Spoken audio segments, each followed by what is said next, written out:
بسم اللہ الرحمن الرحیم۔ السلام علیکم، ہمارے چینل میں خوش آمدید ناظرین۔ آج آپ کے لیے میں انتہائی خوفناک، سنسنی خیز اور دلچسپ کہانی لے کر آئی ہوں، لیکن کہانی شروع کرنے سے پہلے آپ سے گزارش ہے کہ اگر آپ ہمارے چینل پر نئے ہیں تو ہماری چینل کو ضرور سبسکرائب کیجیے تاکہ آپ کو ہماری ویڈیوز سب سے پہلے ملیں۔ ساجد کے مرنے کے 30 دن بعد ہمیں اس کی موت کا پتہ چلا۔ وہ اپریل میں سمندر پار گیا تھا اور یہ جون کے آخری دن تھے جب ہمیں پتہ چلا کہ وہ انجینئرز کی ایک ٹیم کے ساتھ ریلوے ٹریک کی مرمت کرنے کے لیے گیا ہوا ہے کہ ایک گولے کا نشانہ بن گیا۔ ہم نے ماریا کو حقیقت نہیں بتائی، اتنا تو اسے پتہ چل گیا تھا کہ ساجد مر چکا ہے، مگر اس کی موت کس دردناک انداز میں ہوئی، کس طرح اس کا جسم ایک گولے کی زد میں آ کر کٹ پھٹ گیا، یہ ہم نے اسے نہیں بتایا۔ ساجد کی منگیتر ماریا تھی، وہ بہت زیادہ جذباتی تھی، ساجد سے بے حد محبت کرتی تھی، اس لیے ہم نے اسے ساجد کی موت کا نہ بتایا کہ کہیں وہ بہت زیادہ اثر ہی نہ لے لے۔ یہ بات اور تھی کہ ساجد کی موت کا سن کر وہ بہت مرجھا سی گئی تھی، اسے چپ لگ گئی تھی۔ ایک دن جذباتی انداز میں بولی، میرے اور ساجد کے درمیان موت کی جو اندھی دیوار آ گئی ہے نا، میں اسے توڑنا چاہتی ہوں، میں اپنے ساجد کے پاس جانا چاہتی ہوں۔ اس کی بات سن کر میں چونک گیا۔ اس وقت جب اس نے مجھ سے یہ بات کی تھی وہ ساجد کا ایک خط پڑھ رہی تھی جو ساجد نے اسے اپنی زندگی میں لکھے تھے۔ وہ پلنگ پر بیٹھی تھی، اس کے قریب پلنگ پر وہ خطوط بکھرے ہوئے تھے جو ساجد نے اپنی زندگی میں اسے لکھے تھے۔ اس وقت بھی وہ ساجد کا ایک خط پڑھ رہی تھی۔ میں اس کا علاج کر رہا تھا کیونکہ گرمیوں کے آخری دنوں میں اس کا ٹخنہ فریکچر ہو گیا تھا اور اس کا علاج میری زیر نگرانی ہو رہا تھا۔ میں ساجد سے بات کرنا چاہتی ہوں، اب میں اس سے بات کیے بنا نہیں رہ سکتی، مجھ سے یہ خاموشی برداشت نہیں ہو رہی۔ وہ دوبارہ بولی تو میں نے اس کی بات کا کوئی جواب نہیں دیا۔ اس نے دوبارہ کہا، سنا نہیں تم نے، میں ساجد سے بات کرنا چاہتی ہوں۔ شاید وہ میری زبان سے ہی کچھ سننا چاہتی تھی۔ میں نے کہا، میں جانتا ہوں کہ اپنے پیاروں کو کھو دینا کتنے بڑے غم کا سبب بنتا ہے، میں خود بھی بہت سے عزیزوں کو کھو چکا ہوں، لیکن کیا اس سے وہ واپس آ جائیں گے؟ میں نے ایک طویل آہ بھر کر کہا۔ ماریا نے میری بات کا کوئی دھیان نہ دیا، وہ کچھ اور ہی سوچ رہی تھی۔ اس بات کا مجھے چند لمحے بعد پتہ چلا۔ ماریا کہنے لگی، میں چاہتی ہوں کہ میں کسی روحانی شخصیت سے ملوں۔ وہ بولی، میں نے سنا ہے کہ وہ شخصیات مرے ہوئے انسانوں کے ساتھ رابطہ کر لیتی ہیں اور ان کے پیغامات ان کے پیاروں تک پہنچا دیتی ہیں۔ کتنا خوش ہوگا ساجد جب اسے پتہ چلے گا کہ میں نے اسے یاد کیا ہے، یا ہو سکتا ہے کہ ساجد بھی مجھے کوئی پیغام بھیجے۔ ماریا نے کہا، ایسا مت کرنا ماریا، میں نے اسے بتایا، مرے ہوئے لوگوں کو ان کی نئی دنیا میں تنگ نہیں کرنا چاہیے، انہیں سکون سے رہنے دو، ان سے رابطہ کر کے انہیں تنگ مت کرو۔ میں نے اس پر نظریں مرکوز کرتے ہوئے کہا، کہنے لگی، میں پہلے بھی یہی سمجھتی تھی، لیکن یہ ایک غلط خیال ہے۔ ماریا نے اتنا ہی کہا کہ میں نے اس کی بات کاٹ دی۔ ماریا، یہ پاگل پن والی باتیں نہ کرو، تم اپنے دل کو اتنا سمجھا لو کہ ساجد تمہارے دل میں رہتا ہے، تمہاری یادوں میں زندہ ہے، تم کیوں اس بیچارے کی روح کو تکلیف دینا چاہتی ہو؟ میں نے کہا تو میری بات سن کر ماریا کے چہرے پر ایک رقت آمیز مسکراہٹ نمودار ہوئی، کہنے لگی، تم ٹھیک کہتے ہو، مگر نہ جانے کیوں مجھے لگ رہا تھا مجھ سے وہ کوئی بات چھپا رہی ہے۔ اس کے بعد اس نے بات کا موضوع بدل دیا۔ یہ بات بعد میں میرے علم میں آئی کہ میری بات کو درست تسلیم کرنے کے باوجود بھی وہ نہ صرف روحوں اور روحانیت کے متعلق کتابوں کا مطالعہ کر رہی تھی، بلکہ ایسے لوگوں کے بارے میں معلومات بھی حاصل کر رہی تھی جو جنات کی مدد سے لوگوں کی روحوں سے رابطہ کر لیتے تھے۔ خزاں کا موسم آ گیا تھا، ان دنوں زکام کی وبا ہر طرف پھیلی ہوئی تھی۔ میں اپنے مقامی علاقے میں موجود لوگوں کے علاج معالجے میں مصروف رہا۔ ماریا اپنے کاموں میں مصروف رہی، وہ زیادہ تر بات نہیں کرتی تھی، اپنے کمرے میں ہی بند رہتی تھی اس کے گھر والے مجھے اچھی طرح جانتے تھے۔ میں نے بھی انہیں کہہ دیا تھا کہ آپ ماریا کو سنبھلنے میں تھوڑا وقت دیں۔ سبھی لوگوں نے اس سے بات چیت کرنے کی کوشش کی، مگر وہ کسی کی بات کا جواب نہ دیتی۔ اس کے بعد میں کسی کام سے وہاں پر نہ جا سکا۔ گرمیوں میں میرا واپس آنا ہوا۔ میں ماریا سے ملا تو وہ مجھے بہت کمزور لگی۔ میں نے اس کا معائنہ کیا کیونکہ میں ایک ڈاکٹر تھا، مگر اس کی بیماری اور کمزوری کی کوئی خاص وجہ نہیں جان سکا۔ اب وہ پیدل لمبی سیر کو نکل جاتی۔ اس کی والدہ نے مجھے بتایا کہ وہ سیر کرنے کے لیے ہمیشہ اکیلی جاتی ہے۔ ہم لوگ اسے روک بھی نہیں سکتے۔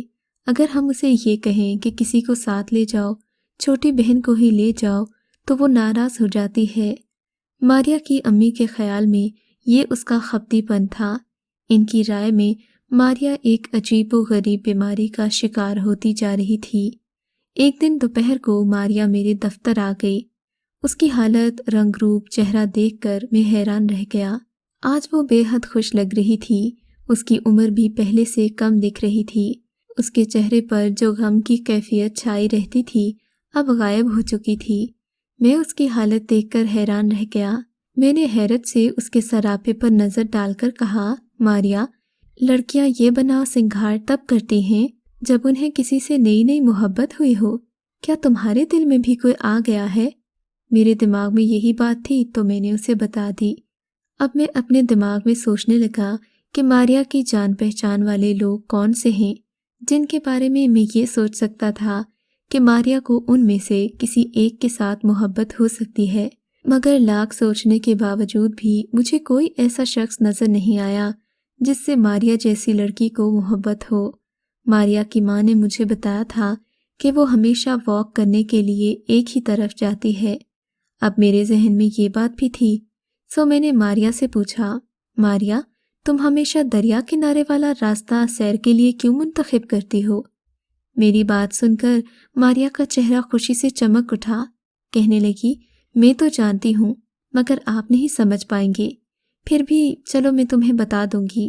ماریا نے اپنے ہاتھوں میں دستانے گھمائے اور مجھے کہنے لگی، سب سے پہلے تو آپ کو وہ پلاننگ ذہن میں رکھنا ہوگی جو میں نے اور ساجد نے مل کر زندگی گزارنے کے لیے کی تھی، اور وہ پلاننگ یہ تھی کہ جب ہماری شادی ہو جائے گی تو ہم کسی اچھے اور پرفضا مقام پر ایک چھوٹا سا فارم ہاؤس خریدیں گے۔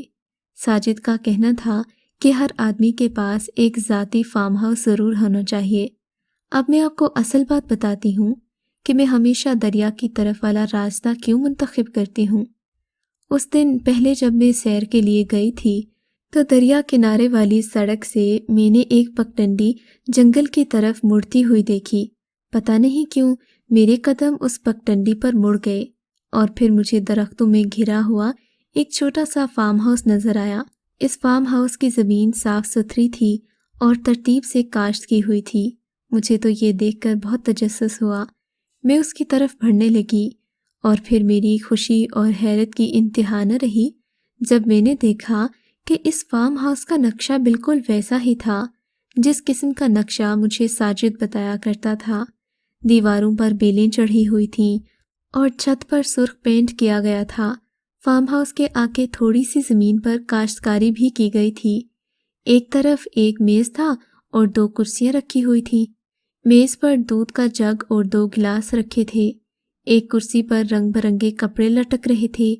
میں کپڑوں کو دیکھ ہی رہی تھی کہ فارم ہاؤس کا دروازہ کھلا اور ساجد باہر نکلا، اور پھر اتنا کہہ کر ماریا خاموش ہو گئی۔ میں اس کی کہانی جو سنجیدگی سے سن رہا تھا پوچھے بنا نہ رہ سکا کہ پھر کیا ہوا۔ کہنے لگی، کچھ نہیں۔ اس بار اس کی آواز میں افسردگی تھی۔ کہنے لگی، وہاں ساجد نہیں تھا، نہ ہی فارم ہاؤس کا دروازہ کھلا تھا، وہ بس میرا خیال تھا، مگر مجھے یقین ہے کہ وہ ایک دن اس فارم ہاؤس کا دروازہ کھول کر ضرور آئے گا۔ مجھے یقین ہے ہم ایک بار پھر فارم ہاؤس کی گھاس پر چمکیلی دھوپ میں بیٹھ کر باتیں کریں گے، پھر وہ اخبار پڑھنا شروع کر دے گا اور میں رسی پر لٹکے کپڑے سکھانا شروع کر دوں گی، پھر وہ فارم ہاؤس میں کاشتکاری کرے گا، سبزیاں کاشت کرے گا، اور میں اسے باورچی خانے کی کھڑکی سے یہ سب کرتے ہوئے دیکھوں گی۔ مجھے یقین ہے ڈاکٹر، ایک دن ایسا ضرور آئے گا، اسی لیے میں روزانہ وہاں جاتی ہوں۔ یہ کہتے ہوئے ماریا کا چہرہ خوشی سے چمکنے لگا۔ کیا تمہارے خیال میں یہ ٹھیک نہیں کہ میں تمہارے ساتھ اس فارم ہاؤس کو دیکھنے چلوں؟ میں نے سیریس ہو کر کہا تو بولی، نہیں، تم وہاں نہیں جا سکتے۔ میں نے کہا کیوں؟ میرا بھی لہجہ اتنا ہی سنجیدہ تھا۔ کہنے لگی، میرا نہیں خیال کہ تمہیں وہاں جانا چاہیے، اور تم شاید اسے دیکھ بھی نہ سکو۔ میں نے کہا کیا مطلب؟ میں کچھ سمجھا نہیں۔ جب تم فارم ہاؤس روزانہ جاتی ہو پھر اسے دیکھتی ہو تو میں کیوں نہیں جا سکتا؟ میرے سوال کے جواب میں ماریا نے جو کہا میرا دل دھک سے رہ گیا۔ کہنے لگی، اس لیے کہ میرے اور ساجد کے علاوہ کسی کو نہیں پتا کہ وہاں کوئی فارم ہاؤس ہے۔ میں نے کہا یہ تم کیا کہہ رہی ہو؟ کہنے لگی، بالکل ٹھیک کہہ رہی ہوں۔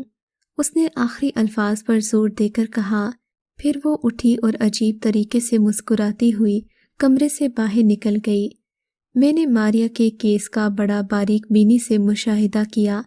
اگر میں کوئی ماہر نفسیات ہوتا تو مجھے یقین تھا کہ میں اس کا اچھے طریقے سے علاج کر لیتا، مگر میں چونکہ ماہر نفسیات نہیں تھا بلکہ ایک ڈاکٹر تھا جسے ماریا کے گھر والوں نے اس کی مرہم پٹی کے لیے بلایا تھا۔ مجھے سمجھ میں نہیں آ رہا تھا کہ ماریا کو ہو کیا گیا ہے۔ اپنے خیالوں میں شاید وہ اسی فارم ہاؤس کو دیکھ رہی تھی، کیونکہ ہر وقت ساجد اور اس کے فارم ہاؤس کے متعلق سوچتی تھی، تو شاید اس کے ذہن پر کچھ اثر ہو گیا تھا جسے اس نے حقیقت سمجھنا شروع کر دیا تھا۔ میں نے سب سے پہلے تو یہ کام کیا کہ اس کے دوستوں سے ملا، انہیں کچھ باتیں سمجھائیں۔ میری نصیحت پر عمل کرتے ہوئے اس کے دوستوں نے اس کی توجہ اس کی روزانہ کی سیر سے ہٹانے کی کوشش کی۔ کبھی وہ اسے موٹر پر سیر سپاٹے کے لیے اپنے ساتھ کسی اور مقام پر لے جاتے تو کبھی سینما میں فلم دکھاتے اور کبھی اس کی اپنے گھر زبردستی دعوت رکھ لیتے۔ یہ سب کچھ وہ میری اس نصیحت پر عمل کرتے ہوئے کر رہے تھے کہ اگر اس طرح کی مصروفیات میں اس کا دھیان بٹ جائے تو شاید وہ ساجد اور اس کے خیالی فارم ہاؤس کے بارے میں سوچنے سے گریز کر دے گی، چاہے دھیرے دھیرے ہی صحیح۔ اب میرا یہ خیال کافی حد تک صحیح ثابت ہوا۔ ماریا بڑی خوشی کے ساتھ ان کے ساتھ جانے پر راضی ہوئی، مگر کبھی کبھار ضد میں آ کر انکار کر دیتی۔ اس کے دوست اسے کسی نہ کسی طرح منا لیتے۔ دن گزرتے گئے، ماریا دوستوں کے ساتھ مصروف ہو گئی۔ اسے خوش دیکھ کر میں بھی خوش تھا کہ میرا طریقہ علاج کامیاب رہا ہے، مگر یہ تو میری خوش فہمی تھی۔ وہ اگست کا مہینہ تھا، موسم قدرے گرم تھا۔ ماریا بنا کسی کو بتائے گھر سے نکل گئی۔ اس دن بہت زبردست طوفان بھی آیا۔ ماریا کی امی کو جب پتہ چلا تو وہ سو کر اٹھی تھیں۔ حالانکہ جب وہ سوئی تھیں تو ماریا ان کے ساتھ ہی سوئی تھی، مگر جب وہ جاگیں تو ماریا اپنے بستر پر نہیں تھی۔ مجھے اس بات کا پتہ اس وقت چلا جب ماریا کی امی نے مجھے فون کیا۔ اس وقت طوفان گزر چکا تھا، بارش بھی رک گئی تھی۔ میں نے اپنی موٹر سائیکل نکالی اور دریا کی طرف جانے والے راستے پر ڈرائیو کرنے لگا۔ مجھے یقین تھا کہ ماریا کو اس کے خیالات پھر اسی فارم ہاؤس کی طرف لے گئے ہوں گے۔ ابھی میں زیادہ دور نہیں گیا تھا کہ میری موٹر کا ایک ٹائر پنکچر ہو گیا۔ میں نے موٹر سائیکل وہیں چھوڑی اور پیدل ہی آگے چل پڑا۔ مجھے کوئی 1 گھنٹہ چلنا پڑا۔ 1 گھنٹہ چلنے کے بعد میں سڑک پر ٹھیک اسی جگہ پہنچ گیا جہاں سے ایک پگڈنڈی جنگل کی طرف جاتی تھی۔ شاید یہی وہ پگڈنڈی تھی جس کے بارے میں ماریا نے مجھے بتایا تھا۔ میرے قدم اس پگڈنڈی پر آگے بڑھنے لگے۔ بادل چھٹ چکے تھے، سورج نکل آیا تھا۔ تھوڑی ہی دور مجھے درختوں میں گھرے ہوئے ایک فارم ہاؤس کی جھلک دکھائی دی۔ میرے قدم تیزی سے اس فارم ہاؤس کی طرف اٹھنے لگے۔ وہ فارم ہاؤس حیرت انگیز طور پر بالکل ویسا ہی تھا جیسا کہ ماریا نے بتایا تھا۔ جیسے اس نے بتایا تھا، چھت پر سرخ رنگ کا پینٹ کیا گیا تھا، دیواروں پر بیلیں چڑھی ہوئی تھیں۔ فارم ہاؤس کے سامنے اور دائیں تھوڑے سے رقبے پر سبزیاں اگی ہوئی تھیں۔ چھوٹے سے رہائشی حصے کے سامنے چند فٹ کے فاصلے پر ایک میز اور 2 کرسیاں رکھی تھیں۔ میز پر دودھ کا جگ اور 2 گلاس پڑے ہوئے تھے۔ ایک کرسی پر اخبار رکھی تھی، جبکہ ڈوری پر لٹکے ہوئے رنگ برنگے کپڑے ہوا میں جھول رہے تھے۔ یہ سب دیکھ کر میں دم بخود رہ گیا۔ جو کچھ میں دیکھ رہا تھا وہ میری آنکھوں کا دھوکہ تھا یا پھر میرے دماغ کی خرابی، کچھ سمجھ میں نہیں آ رہا تھا۔ اس سے پہلے کہ میں کسی بات کو وہم قرار دیتا، ایک ایک کر کے وہاں سے ساری چیزیں غائب ہونا شروع ہو گئیں۔ کچھ ہی دیر میں وہاں فارم ہاؤس نام کی کوئی چیز نہیں تھی، یا شاید وہاں کبھی تھی ہی نہیں۔